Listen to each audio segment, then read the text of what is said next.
Horas depois da posse, Donald Trump assina uma série de decretos, retira os estados da Organização Mundial da Saúde. Estados Unidos, né? Isso, retira os Estados Unidos da Organização Mundial da Saúde, abandona o Acordo Climático de Paris, declara emergência na fronteira, concede perdão aos 1.500 acusados de envolvimento na invasão ao Capitólio em janeiro de 2021, revoga a ordem de Joe Biden sobre os riscos da inteligência artificial e ressalta a emenda que garante a liberdade de expressão e que, segundo ele, acaba com a censura no país. O compromisso foi reforçado durante o discurso feito pelo republicano em Washington.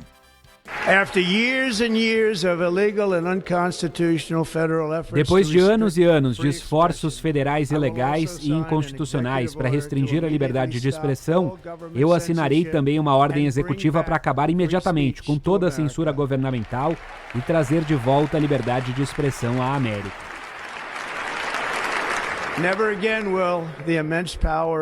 Nunca mais o imenso poder do Estado será utilizado como arma para perseguir adversários políticos. Admito que conheço sobre esse assunto. Não permitiremos que isso aconteça. Isso não acontecerá novamente. Sob a minha liderança, restauraremos um judiciário justo, igualitário e imparcial, sob o Estado de Direito Constitucional e vamos trazer a lei e a ordem de volta às nossas cidades. Essa semana também porei fim à política governamental de tentar fazer engenharia social de raça e de gênero nas vidas pública e privada. Forjaremos uma sociedade daltônica e baseada no mérito.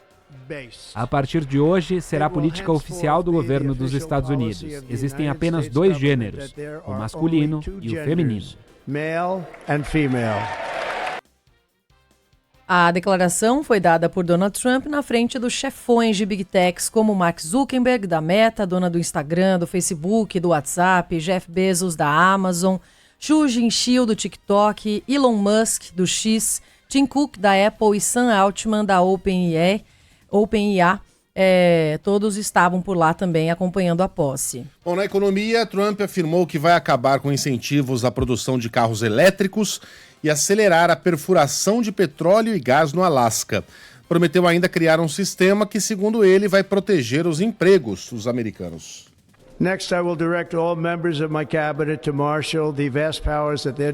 Ordenarei a todos os membros do meu gabinete que reúnam os vastos poderes à sua disposição para derrotar o que foi uma inflação recorde e reduzir rapidamente custos e preços.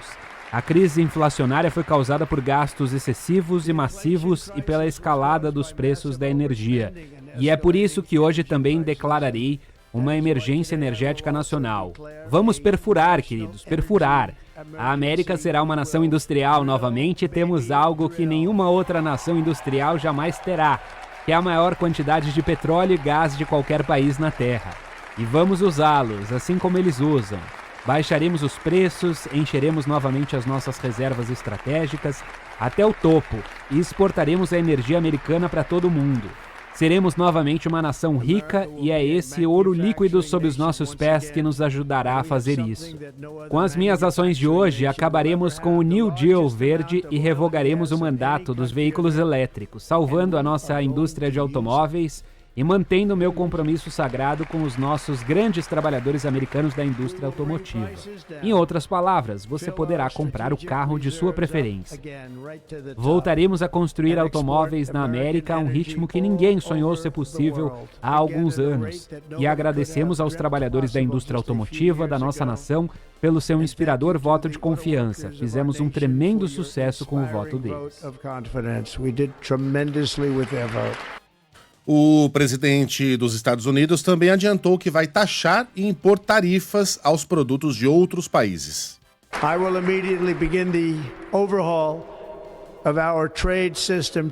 Iniciarei imediatamente a revisão do nosso sistema comercial para proteger os trabalhadores e as famílias americanas. Em vez de tributar os nossos cidadãos para enriquecer outros países, iremos impor tarifas e taxar países estrangeiros para enriquecer os nossos cidadãos. Para esse objetivo, estamos criando a Receita Externa para cobrar todas as tarifas, direitos e receitas. Serão enormes quantidades de dinheiro injetadas no nosso tesouro, provenientes de fontes estrangeiras. O sonho americano logo estará de volta e prosperando como nunca antes. Para restaurar a confiança e eficácia em nosso governo federal, Minha administração estabelecerá o novo Departamento de Eficiência Governamental. E disse que a era de ouro dos Estados Unidos começa agora. The golden age of America begins right now. A era de ouro da América começa agora. From this day forward, our country will De flourish. hoje em diante, nosso país vai florescer e será respeitado novamente em todo o mundo. Seremos invejados por todas as nações e não vamos mais permitir que levem vantagem sobre nós. Durante todos os dias da administração Trump, eu vou simplesmente colocar a América em primeiro lugar. Nossa soberania será recuperada, nossa segurança será restaurada e nossa maior prioridade será criar uma nação orgulhosa, próspera e livre. A América será maior, mais forte e mais excepcional do que nunca. Eu retorno à presidência confiante e otimista. Nós estamos no começo de uma nova era de sucesso nacional. Uma maré de mudanças está varrendo o país, a luz do sol está se derramando por todo o mundo e a América tem a chance de aproveitar essa oportunidade como nunca antes. Pautas polêmicas também não faltaram no discurso feito pelo presidente empossado dentro do Capitólio. Ele insistiu nos planos de mudar o nome do Golfo do México para Golfo da América e de tomar o controle do Canal do Panamá. Dentro de pouco tempo, mudaremos o nome do Golfo do México para Golfo da América e restauraremos o nome de um grande presidente, William McKinley. O presidente McKinley tornou o nosso país muito rico por meio de tarifas e de talentos. Ele era um homem de negócios nato e deu a Teddy Roosevelt o dinheiro para muitas das grandes coisas que fez, incluindo o Canal do Panamá, que foi de maneira tola dado ao país do Panamá depois de os Estados Unidos terem gastado mais dinheiro do que nunca num projeto. Perderam 38 mil vidas naquela construção. Fomos muito maltratados por causa desse presente tolo que nunca deveria ter sido dado e a promessa que o Panamá nos fez foi quebrada. O propósito do nosso acordo e o espírito do nosso tratado foram totalmente violados. Os navios americanos estão sendo severamente sobretaxados, cobrados e não são tratados de forma justa. E isso inclui a Marinha dos Estados Unidos. A China está operando o Canal do Panamá. Não o demos à China, demos ao Panamá e vamos pegá-lo de volta. Essa é uma das grandes mentiras. Aliás, foram muitas, tá? Contadas por Donald Trump ontem no discurso presidencial. A de que a China opera o Canal do Panamá, de que os navios americanos seriam sobretaxados e de que os termos do acordo com os Estados Unidos não têm sido respeitados. Nada disso é verdade. As autoridades do Panamá negam as alegações de que a China estejam operando o canal, afirmam que é uma mentira, que os Estados Unidos estão sendo sobrecarregados. O próprio administrador do canal, Ricardo Vázquez, afirmou numa entrevista à Associated Press que não há discriminação nas taxas, e de fato não há, tá? Não é que ele está dizendo e que seja uma questão de quem será que está dizendo a verdade. Não há uma sobretaxação a navios americanos, porque haveria. Afirmou as regras de preço são uniformes para absolutamente todos aqueles que transitam pelo canal e claramente definidas. E afirmou que não há nenhuma evidência e de que não há nenhuma verdade na declaração de que a China estaria operando o canal. Ele observou que as empresas chinesas que operam nos portos nas duas extremidades do canal fazem parte, isso sim, de um consórcio de Hong Kong que venceu um processo de licitação em 1997, mas que empresas de Taiwan e dos Estados Unidos também operam outros portos ao longo do canal. Então, você chamar isso de a China está operando o Canal do Panamá é, para ser gentil, uma grande distorção e, para ser mais realista, uma grande mentira, contada ontem por Donald Trump no seu discurso de aceitação. E ele também falou sobre a situação nas fronteiras americanas. Hoje eu assinarei uma série de ordens executivas históricas. Com essas medidas, iniciaremos a restauração completa da América e a revolução do bom senso. É tudo uma questão de bom senso. Primeiro, declararei emergência nacional na nossa fronteira sul. Todas as entradas ilegais serão imediatamente fechadas e iniciaremos o processo de devolução de milhões e milhões de estrangeiros criminosos aos locais de onde vieram. Iremos restabelecer a minha política de fiquem no México. Acabarei com a prática de capturar e soltar. E enviarei tropas para a fronteira sul para repelir a desastrosa invasão do nosso país. De acordo com as ordens que assinei hoje, também designaremos os cartéis de drogas como organizações terroristas estrangeiras.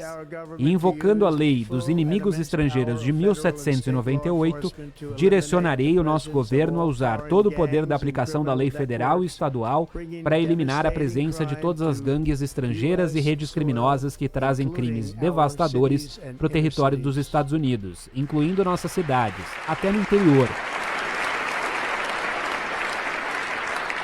Como comandante em chefe, não tenho responsabilidade maior do que a de defender o nosso país de ameaças e invasões. E é exatamente isso que vou fazer. Faremos isso em um nível que ninguém jamais viu antes.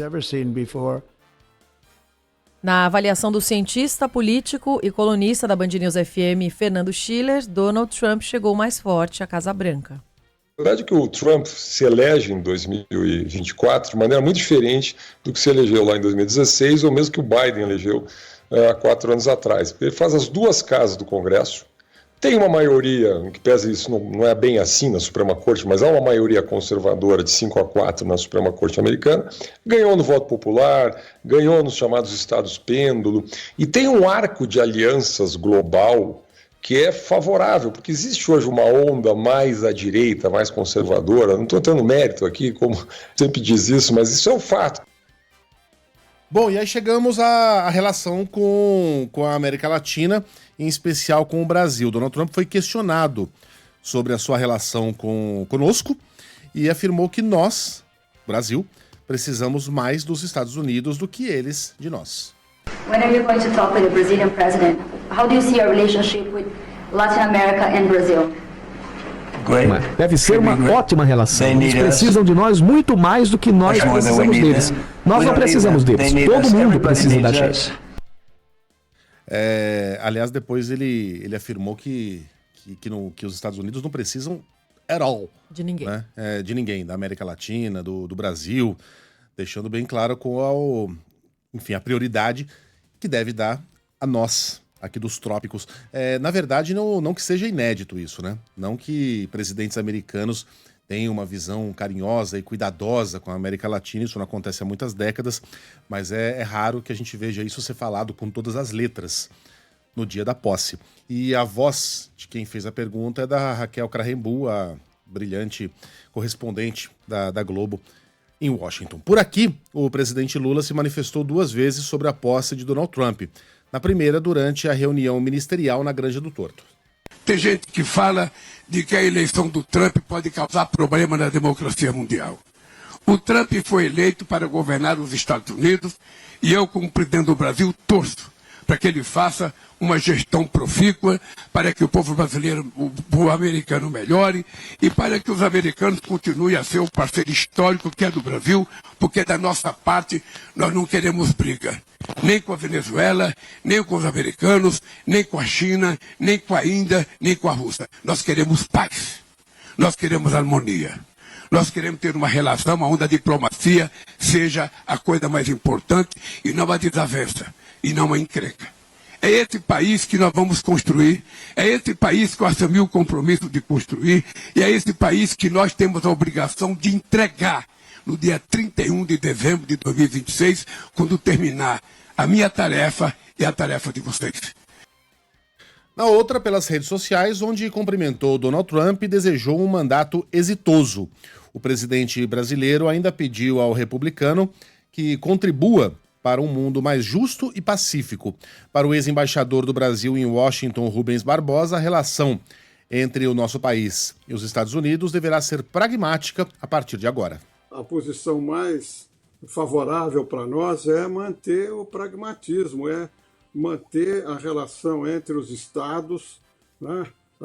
Não há diálogo entre os dois presidentes, como não há na relação do Brasil com a Argentina também, e nem por isso se desenvolve o comércio, o investimento. Eu acho que com os Estados Unidos vai acontecer a mesma coisa, quer dizer, a relação do Brasil com os Estados Unidos entre os estados vai continuar normal. Está conosco o professor de Relações Internacionais da ISPM, Leonardo Trevisan. Professor, bom dia, obrigado pela participação aqui na Band News FM.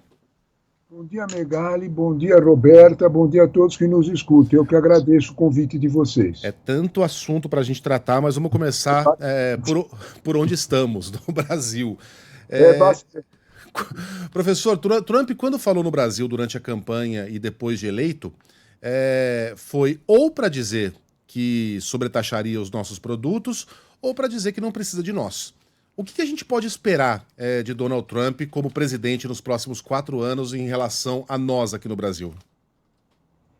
Esse talvez seja o ponto mais importante aí de toda essa situação para nós, né? E, de certa forma, para a América Latina, porque a pergunta da repórter foi exatamente nesse sentido. Ela usou as duas expressões, Brasil e América Latina, e a resposta veio, vamos dizer desta forma, né? O mais ponderado possível, num tom de arrogância além do habitual de qualquer relação diplomática, né? Esse tom não está, vamos dizer deste jeito também, só destinado ao Brasil, né? Ele destinou esse tom a todos os aliados, né? Se a gente olhar um pouquinho para essa situação, o Brasil não está diferente da realidade vivida pelos demais países aliados tradicionais dos Estados Unidos, né? Pense, por exemplo, que não foram convidados aqueles que eram os tradicionalíssimos aliados americanos desde a Segunda Guerra Mundial. Eu estou falando de Inglaterra, eu estou falando de França, eu estou falando depois da Segunda Guerra, com toda a estrutura montada, Alemanha, Japão, Coreia. Ninguém foi convidado oficialmente para participação na festa. É uma ruptura diplomática, para usar uma palavra exata, desnecessária, né? A frase em relação ao Brasil, nós não precisamos deles, é uma frase que, desculpe, eu fui procurar para tentar encontrar, salvo o meu engano, nunca foi dita por nenhum mandatário americano. É de uma belicosidade inesperada, né? A diplomacia brasileira, falando em voz de quem deveria falar mesmo, que é o presidente da República, que é o chefe da diplomacia brasileira, fez a resposta certa, né? Nós queremos uma gestão profícua. Sabe, Luiz, eu pergunto, não é, se os empresários americanos que compram aço no Brasil há muito tempo, que compram alumínio no Brasil, que integram suas cadeias produtivas com o Brasil em produtos de média e às vezes até de média alta tecnologia, se eles pensam dessa forma. Eu pergunto exatamente se o interesse norte-americano em comprar, por exemplo, né, todos os nossos produtos agrários e equilibrar as suas balanças, porque a alternativa para eles é comprar de outros mercados mais caros. Eu falo do agronegócio brasileiro, por exemplo, que é um competidor americano em algumas áreas e complementar nos Estados Unidos em outras. Pensam dessa forma. Me parece que o presidente Trump, agora presidente, não podemos chamá-lo de outra forma, não é presidente eleito mais, é um presidente empossado, passou da conta na resposta para o Brasil. Ele passou da conta em outras respostas, mas nessa especialmente para os nossos interesses e para os interesses americanos, sem dúvida nenhuma, foi uma demonstração desnecessária de arrogância. Por que para os interesses americanos, professor? Só para o nosso ouvinte compreender. Perfeito. Porque nós temos uma integração, isso mesmo, isso é bem notado. Por que para os interesses americanos? Porque nós temos uma cadeia de negócios com os Estados Unidos bastante significativa. De algum modo, vamos esquecer os interesses geopolíticos, vamos esquecer os 8.500 quilômetros de costa do Brasil, que para os Estados Unidos, no Atlântico Sul, é importante que nós mantenhamos essa relação. Vamos esquecer os interesses militares, O Brasil recebe periodicamente missões militares de segurança aqui em relação à América Latina. Vamos esquecer tudo isso. Vamos pensar apenas em dinheiro. Os interesses empresariais americanos no Brasil são bastante sólidos. Eu vou repetir a questão, por exemplo, do aço e do alumínio, que são parceiros importantes para equilíbrio de preço nos Estados Unidos. Esse fato é um fato que talvez o presidente Trump tenha esquecido. As lideranças empresariais americanas não pensam dessa forma. E a Câmara de Comércio Brasil e Estados Unidos mostra que no último ano o comércio brasileiro subiu 9,8%, em quase 10%, em relação a 2023. Há interesse, sim, em comércio com o Brasil, sem dúvida nenhuma. Exportação, assuntos que eles compraram aqui, cresceu mais de 10%. Ele é o nosso segundo parceiro comercial, depois da China, evidente, em primeiro lugar. Professor, o país norte-americano é um dos maiores emissores de gases poluentes do mundo e, mesmo assim, o presidente Donald Trump voltou a retirar os Estados Unidos do Acordo de Paris, já tinha feito uma vez, o tratado internacional para reduzir a emissão de gases poluentes, tentar minimizar os impactos das mudanças climáticas. Qual é o real peso dessa medida, professor? Essa medida tem um significado muito grande, né, como um sinal de quais são as pretensões do governo Trump. Roberta, o governo Trump tem um compromisso concreto e real com dois grandes apoiadores que, aliás, ele não os esconde. Ele deixou isso tudo muito claro na festa de posse, na cerimônia de posse. O primeiro desses apoiadores é toda a indústria da área tecnológica, da área principalmente de TI, de tecnologia da informação, né? E a promessa a eles é: façam o que vocês querem. Desculpe a expressão tão forte, né? Ele prometeu desregulação. Ele prometeu a eles algo que não é usado em nenhuma outra parte do mundo, né? A todas as partes do mundo, o Estado cumpre a sua função reguladora, né? É isto que ele está prometendo aos empresários americanos: tirar qualquer entrave pela frente.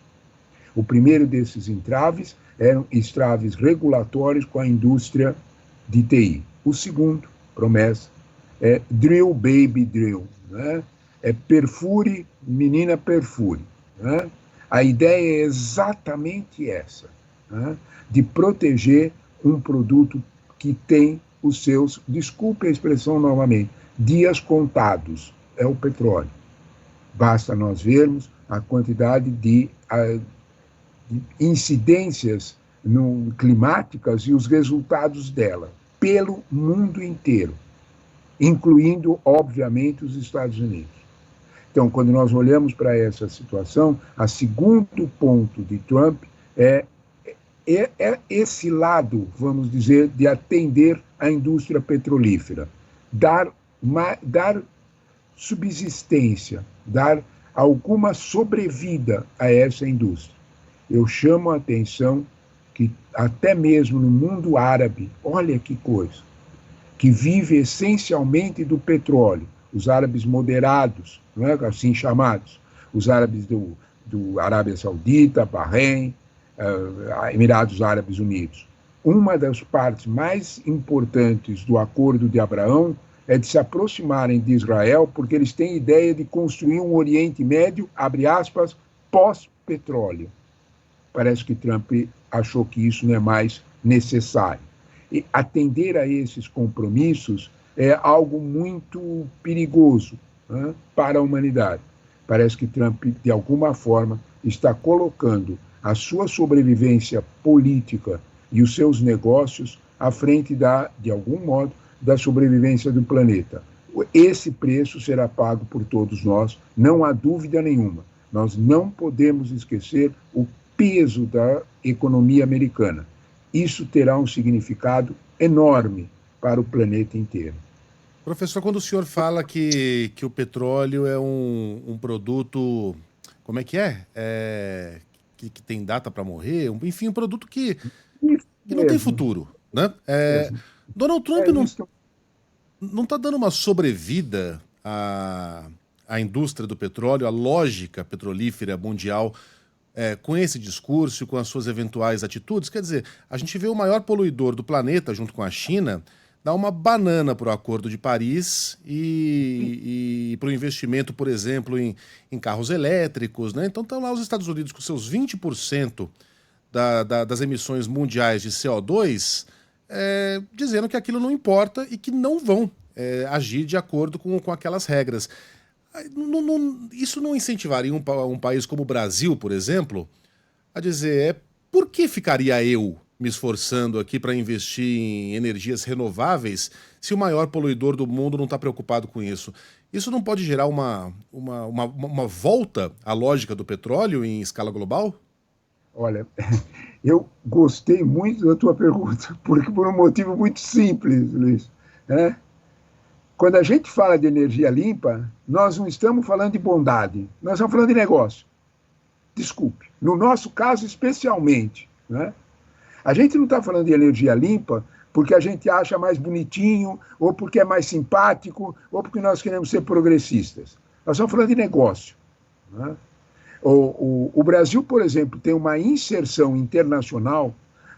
Luiz, quando a gente olha para a realidade brasileira, talvez todo o redesenho da nossa inserção geoeconômica no mundo está ligado à energia limpa.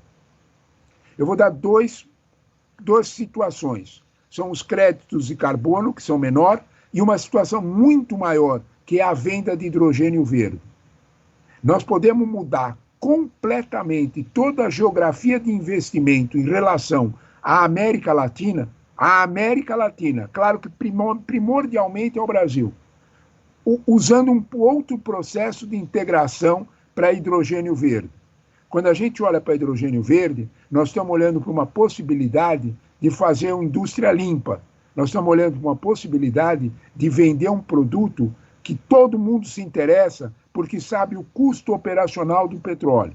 Se alguém aqui no Brasil está olhando para essa situação e dizendo, olha, não, nós vamos nos integrar, eu peço só duas palavrinhas, Porto Alegre. Eu lembro, porque é o mais recente desastre. Eu estou comentando só um dado. Olha o quanto custou não prestar atenção diretamente ao planeta. Olha o quanto custou, né? Sabe, desculpe a expressão tão forte, né? Ignorância tem preço, Megali. Né? Então, quando nós olhamos para essa realidade, nós pensamos no mercado, no potencial de mercado de hidrogênio verde, o Brasil tem a maior reserva aquífera do mundo. Vamos lá, número ajuda. 13% da água do planeta está aqui. Para a gente ter uma referência, na China, olha a população chinesa, olha a população brasileira. A população chinesa tem só 7%. Nós temos um potencial para transformar hidrogênio verde, a separação de dois átomos. Transformar por um processo de eletrólise, por um processo elétrico. Nós temos, de alguma forma, a possibilidade de vender energia por hidrogênio verde imensa. Nós é que temos a possibilidade, sim, de nos transformar na grande oferta de energia para o mundo e atrair investimento brutal nisso. Miguel, quando a gente olha para o dia de amanhã, para a economia de amanhã, nós não podemos mais olhar para a economia dos produtos tangíveis. Isso é a indústria 2.0. Quando a gente olha para a indústria 5.0, para a indústria em volta da inteligência artificial, para a indústria em volta, ela precisa de muita eletricidade para poder funcionar. Olha, já está muito claro. Eu aviso, a Amazon, por exemplo, comprou usinas atômicas nos Estados Unidos, porque ela sabe perfeitamente quanto ela vai precisar de eletricidade. É nesse contexto que nós estamos falando de hidrogênio limpo, de hidrogênio verde. Esse processo de energia limpa é, para o Brasil, um grande negócio. Petróleo é importante, petróleo tem significado na balança comercial? Tem sim. Está saltando dentro dos valores? Tem. Mas não é o futuro. Não há dúvida nenhuma que a questão fóssil é só olhar o aquecimento dos mares, é só olhar o aquecimento disso, para ter uma ideia exata do risco que nós corremos. Essa atitude de Trump, me perdoe a dura palavra, não é? É uma atitude que arranha, uma atitude suicida. Isso não sou eu que estou dizendo. Né? Todo e qualquer cientista voltado serenamente à questão da agressividade do aquecimento global percebe isso em todos os cantos do planeta. Olha as enchentes na Europa, na Ásia. Olha o descontrole que você tem de temperatura, com todas as consequências para a agricultura, para a sobrevivência das pessoas com produto alimentar. Então, de alguma forma, quando a gente olha para isso, se alguém aqui no Brasil imaginar que o certo é caminhar nessa rota, sinceramente é melhor se informar um pouco. Professor, e hoje acordamos também com a notícia de que o presidente Donald Trump anunciou o fim de qualquer envolvimento ou financiamento dos Estados Unidos à Organização Mundial da Saúde. Ele já teve vários embates com a organização, mas nunca uma atitude como essa. Sofreu duras críticas na forma como conduziu a pandemia de Covid-19. A entidade que foi central, inclusive, na luta durante a pandemia, responsável aí pelo desenvolvimento de programas de combate a doenças pelo mundo todo.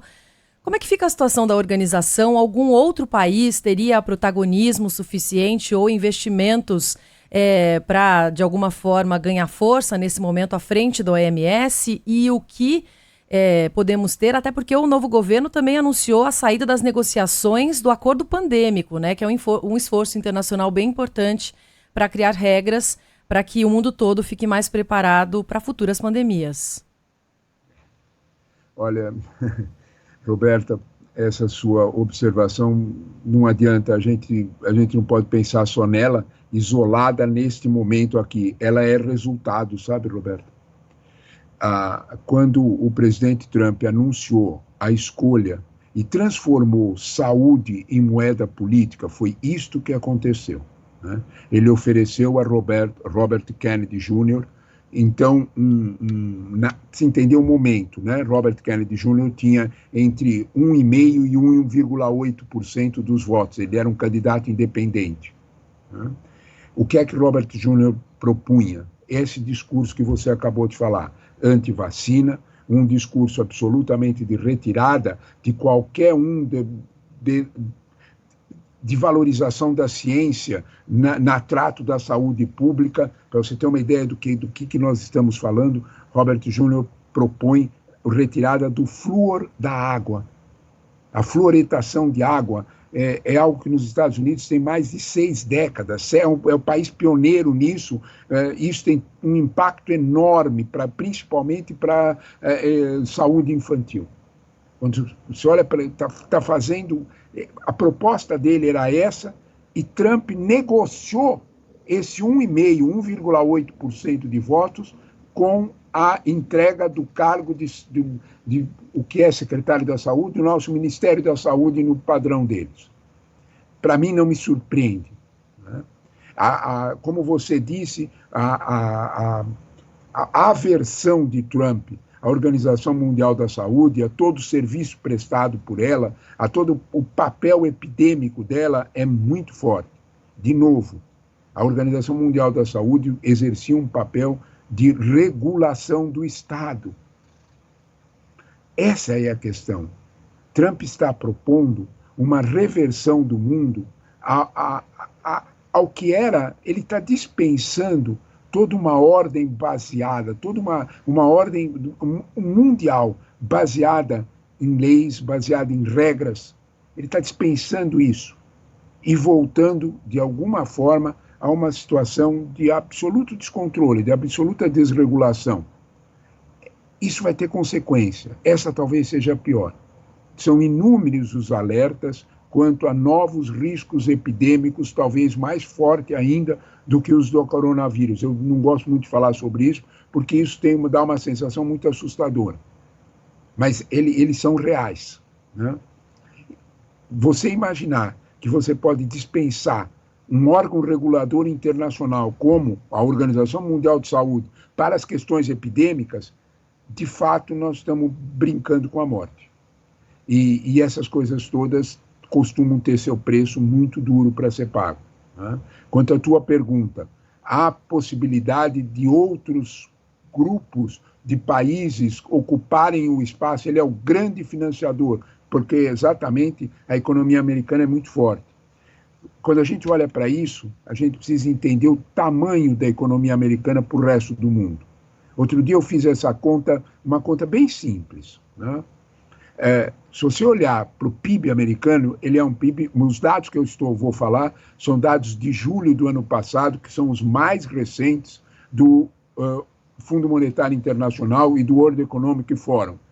Diz o seguinte: o PIB norte-americano é de 28 trilhões de dólares, PIB chinês 19 trilhões. Tira o PIB chinês da frente, se você somar os 10 próximos PIBs, olha o que eu estou dizendo, você tira o PIB chinês, soma 10 PIBs, não dá o PIB norte-americano. Eu estou falando do PIB Alemanha, Japão, França, Brasil, soma 10. Não dá o PIB americano, perde, dá 24,8 trilhão contra 28 trilhões de dólares dos Estados Unidos. Os Estados Unidos têm peso, sim. Uma atitude como essa de dizer eu vou sair da Organização Mundial de Saúde terá significado mundial. É claro que nós vamos ter que pensar em termos de uma reorganização do financiamento da Organização Mundial de Saúde. O papel da China será mais relevante, o papel de países como Coreia, Japão, países industrializados mais ricos, será mais relevante. Não adianta nós pensarmos fora desses termos. Sem dúvida nenhuma, essa dispensa dos Estados Unidos de arcar com responsabilidades internacionais poderá, por outro lado, ser muito perigosa para os americanos.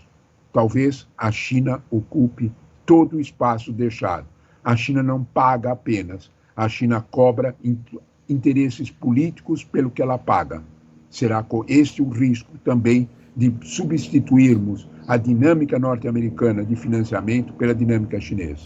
Professor, uma última aqui, um pouquinho mais comprida, porque eu estou lendo a coluna do Rodrigo da Silva no Estadão, e ele fez uma coletânea de alguns dos adjetivos que foram utilizados por Donald Trump nos últimos 8 anos para definir os Estados Unidos. Ele diz que os Estados Unidos são um país de terceiro mundo, uma ditadura que coloca o planeta em perigo, uma nação em declínio, uma nação fracassada, uma lata de lixo para o mundo. Também chamou os Estados Unidos de uma nação vigarista, corrupta e maligna. Disse que no seu país não é possível comprar um pão sem ser assaltado ou estuprado. São um país ocupado que deve ser libertado de imigrantes criminosos que têm genes ruins, pessoas que invadem as casas de famílias inocentes para comer os seus cães e gatos, estão envenenando o sangue americano e trazendo as suas doenças infecciosas. Essa é a visão, pelo menos pública, de Donald Trump a respeito do país que ele governa a partir de ontem. Para ele, isso não é novidade, desde os anos 80, quando ainda era apenas um empresário falastrão, Trump defende o isolacionismo, o protecionismo e o nativismo como as únicas soluções para uma América grande novamente. Nenhum dos presidentes republicanos das últimas décadas concorda com essa visão isolacionista. George W. Bush, o pai de George W. Bush, Ronald Reagan, nenhum deles. Ou seja, não teremos uma administração republicana, como, obviamente, também não teremos uma administração democrata. Quando a gente vê esse Trump no modo locomotiva sem freios e com esse tipo de visão dos Estados Unidos que ele conseguiu vender para boa parte dos americanos, sem ter nenhum tipo de freio ou contrapeso no horizonte, Congresso, mídia, Suprema Corte, a economia, no final das contas, pode ser esse freio que Donald Trump hoje não enxerga? A pergunta é excelente, porque tua pergunta é para quem serve esse jeito desbocado e arrogante de Trump? Esse é o ponto. A quem interessa? Nós todos sabemos que Trump é um excelente comunicador, não adianta a gente brincar com isso, não reconhecer. Ele sabe usar isso. Ontem ele foi fazer a assinatura dos decretos em uma arena, em uma arena de jogos. Ele dispensou todo o protocolo, foi para lá para ouvir os gritos dos seus aliados, dos seus apoiadores. Trump sabe fazer comunicação. De alguma forma, a tua pergunta é essencial, com uma observação que correu em Washington assim que o ministério foi anunciado. Né? Todos os ministros foram anunciados. A expressão que corria em Washington, traduzida rapidamente, é a seguinte: o carro do circo, presta atenção nisso, Luiz, o carro do circo não parou na porta da economia. Trump não nomeou louco para a economia. Muito pelo contrário. Trump sabe exatamente como, desculpe a expressão tão dura, enganar os incautos. Todo esse exercício, toda essa discussão, toda essa gritaria, toda essa exacerbação, essa arrogância, esconde os objetivos fundamentais. Romper as barreiras que sempre foram tradicionais nos Estados Unidos, e aí ele ensinava o mundo isso, entre o que é público e o que é privado. Há uma linha separando o público e o privado. É isto que Trump faz quando ele faz todo esse alarde, todo esse barulho, todas essas ameaças, todas essas frases que você levantou que o Roberto Silva levantou. Ele está escondendo, tirar essa linha do público e do privado. Colocar os interesses públicos a serviço de interesses privados. Quando a gente olha para isso, a gente fica bem assustado. Todos os nomeados de Trump, que não fazem parte, em absoluto, da cúpula tradicional, daquela elite republicana tradicional, o Partido Republicano não tem mais qualquer vínculo com o governo. Todos eles são, de alguma forma, grupos empresariais, grupos privados, que têm olhos muito gordos, como diria minha tia-avó, nos recursos bastante grande, nos recursos que são de outra natureza, nos recursos que são do Estado. Esse é o ponto. É usar o Estado para essa função. Esse ponto é extremamente sensível. O que está por trás disso é a ruptura dessa linha. Colocar o dinheiro que é público, que deveria ter outras funções, para servir a interesses privados. Trump foi eleito para isso. Trump foi eleito, de alguma forma, para esse assalto, esta é a palavra exata, ao que é o poder público. Isso é ruim, isto é anti-americano, isto é anti-institucional.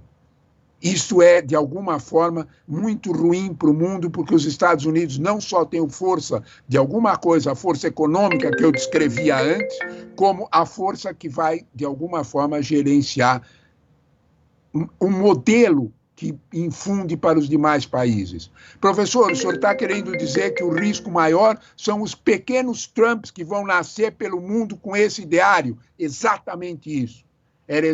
Esse tipo é aquilo que o mundo não estava acostumado a ver.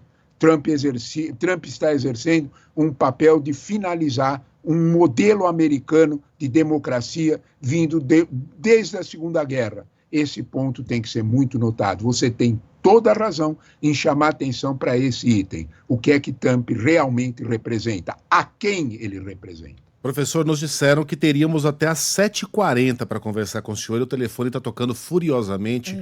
Eu tenho impressão que temos que liberá-lo. Esse exemplo é dramático, meu caro. Eu não consigo fazer uma separação, mais ou menos que nem o Trump. Eu não consigo fazer uma separação aqui no meu e principalmente a educação, né? Professor... O sujeito que quer falar não para de ligar e eu não consigo separar o WhatsApp disso aqui. Não tem problema. Professor de Relações Internacionais da ESPM, Leonardo Trevisan. Corre lá, professor. Atende aí o telefone, tem mais gente querendo conversar com o senhor. Muitíssimo obrigado pela participação. Eu vou te falar o que é. São alunos, meu amigo. Alunos? Pô, mas o cara não ouve a Band News? Pois é. Eles precisavam ouvir a Band News, exatamente. Um abraço pro senhor. Meu caro, até logo, Roberta. Obrigada, professor. Um abraço a vocês, muito obrigado pela boa conversa. A gente queria ter saber falado, o nome desse aluno, a gente viu? queria ter falado sobre imigração, mas pô, o aluno tá desesperado, o aluno tá precisando falar com o professor. Vamos dar prioridade aí ao aluno da SPM. Professor, agora sim, um grande abraço. Já foi embora? Já, né? Foi embora. Nessa, né? Prioridades. Vamos nessa, Rô? Vamos seguir então? Siga. Do lado democrata, antes de deixar a Casa Branca, Joe Biden perdoou familiares. A gente tem informações chegando agora com a Larissa Biscaia. O agora ex-presidente dos Estados Unidos, Joe Biden, emite perdões presidenciais antes de deixar a Casa Branca. As remissões de culpas preventivas foram direcionadas para os irmãos dele, James e Frank, e a irmã Valerie, e também para os cônjuges dos familiares. O democrata já havia concedido o mesmo direito ao filho Hunter Biden, que enfrentou uma sentença por acusações relacionadas a impostos federais e posse ilegal de armas. No comunicado, Biden disse que a concessão desses indultos não deve ser interpretada como um reconhecimento de que eles cometeram qualquer irregularidade e nem a aceitação deve ser vista como uma admissão de culpa por qualquer crime. O democrata declarou que a família tem sido alvo de ataques e ameaças e que ele acredita que isso não passará. E aí tem o Elon Musk, né? Ontem mesmo, um gesto feito por Elon Musk foi associado a uma saudação nazista. Roberta, só faltava essa, né? Depois de discursar no evento da posse de Trump, o dono do X, do X e da Tesla, usou a mão direita para tocar o peito e aí na seguida estendeu essa mão com força para frente. O Musk foi escolhido por Donald Trump para chefiar o Departamento de Eficiência Governamental. Ninguém sabe direito o que isso significa, mas ninguém duvida que ele terá muitos poderes dentro do governo. E aí, durante a fala, disse que o coração dele estava com os apoiadores, bateu a mão no coração e aí esticou o braço. Bem empolgado, né? Tava. Ele tava meio... Ele não tava muito aqui, né? Não.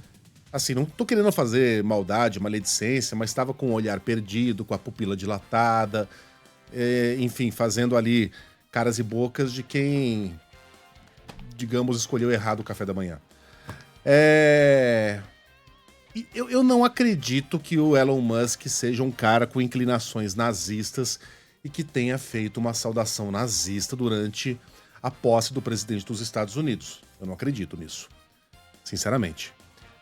Mas é um gesto a ser evitado, não é? Eu mesmo, quando mimetizei o gesto aqui para o nosso ouvinte, eu não tive coragem de esticar a mão.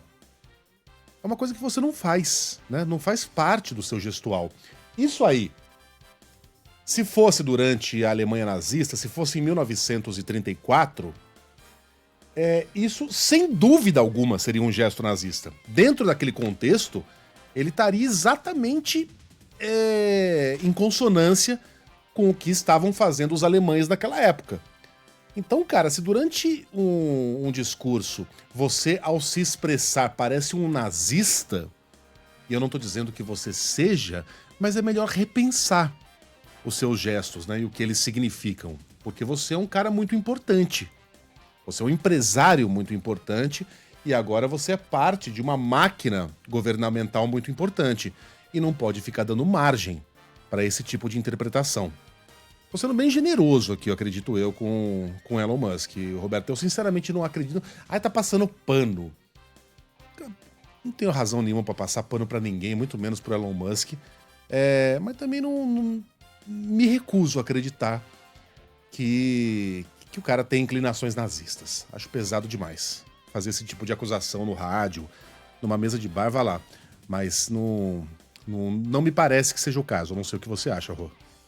Dúvidas. Tem dúvidas. Pela figura de Elon Musk, mas vamos torcer para que não seja. E aqui no Brasil, vamos seguir para Brasília agora? Na primeira reunião ministerial do ano, o presidente Lula determina que nenhuma medida polêmica seja adotada sem passar por ele. O alerta foi feito durante o encontro de ontem na Granja do Torto. Vem após as notícias falsas que foram divulgadas envolvendo o Pix, que causaram a maior confusão. Vamos saber como é que foi o clima lá nessa reunião. Não foi de tanta animação. João Pedro Melo está com a gente, direto de Brasília. Fala, JP, bom dia.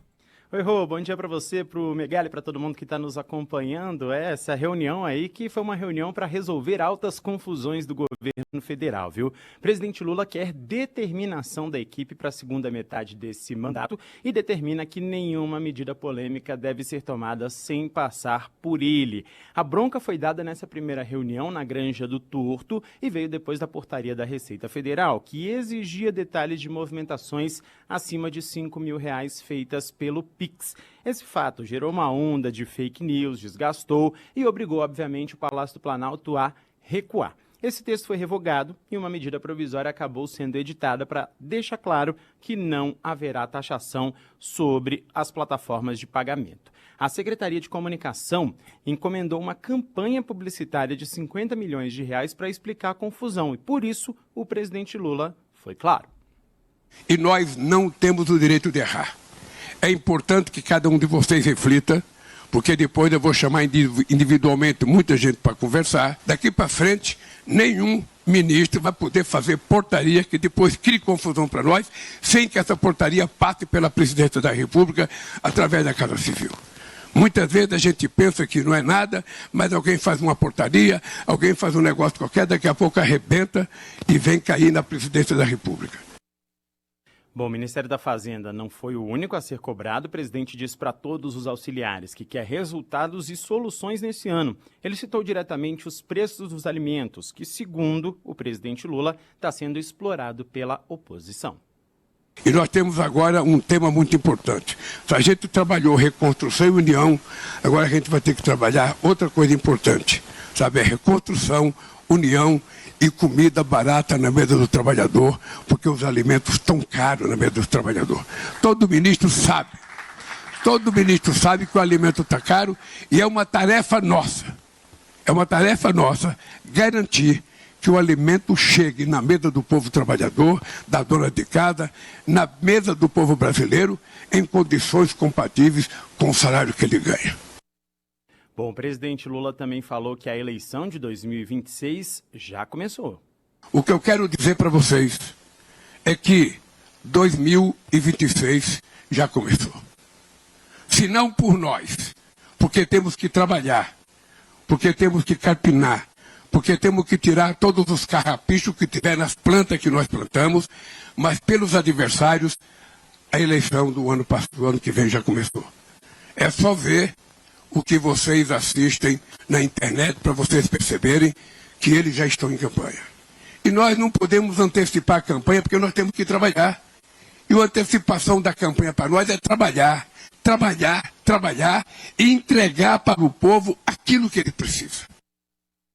Bom, a reunião com os ministros ontem, pode ter sido a última com essa atual composição da esplanada dos ministérios, isso porque o presidente deve fazer trocas no comando das pastas a partir do mês que vem e também diante aí da nova gestão na Câmara e também da nova gestão no Senado Federal. Então, na Bolsa de Apostas aí o ministro Márcio Macedo, desde o ano passado, Alexandre Padilha, que é das Relações Institucionais, Ricardo Lewandowski, da Justiça e Segurança Pública. Ontem, o presidente Lula também deu um recado à Anísia Trindade, da Saúde, destacando que é preciso que ela tome atitudes ou faça programas que a façam ser lembrada à frente da pasta. E também está nessa bolsa de apostas a ministra Cida Gonçalves, das Mulheres. O presidente Lula vai conversar com os ministros do Centrão para saber quais partidos vão seguir na base aliada até o fim do governo. Bancadas do PP, União Brasil e PSD têm cargos na esplanada e, mesmo assim, raramente fecham questão, que seria dar ali os votos deles para ações relacionadas ou de interesse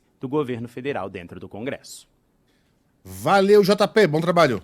Valeu, pessoal, um abração, tamo juntos. Vamos encerrar aqui nosso giro de manchetes falando sobre a Copinha, Roberta, porque o primeiro finalista da Copa São Paulo de Futebol Júnior será definido hoje à noite. Yuri Quiroga. Criciúma e São Paulo vão decidir logo mais às 7h30 da noite o primeiro time classificado para a grande final da Copa São Paulo de Futebol Júnior. O duelo será disputado na Arena Fonte Luminosa, em Araraquara. As duas equipes chegam à semifinal com as melhores campanhas gerais da Copinha, cada uma com 6 vitórias e um empate. O tricolor tem 19 gols marcados e apenas 2 sofridos, enquanto o Tigre balançou as redes 13 vezes e foi vazado outras 3. A outra semifinal será entre Grêmio e Corinthians, na quarta-feira às 5 da tarde na Arena Barueri. A grande decisão da Copinha será no sábado, dia do aniversário da cidade de São Paulo.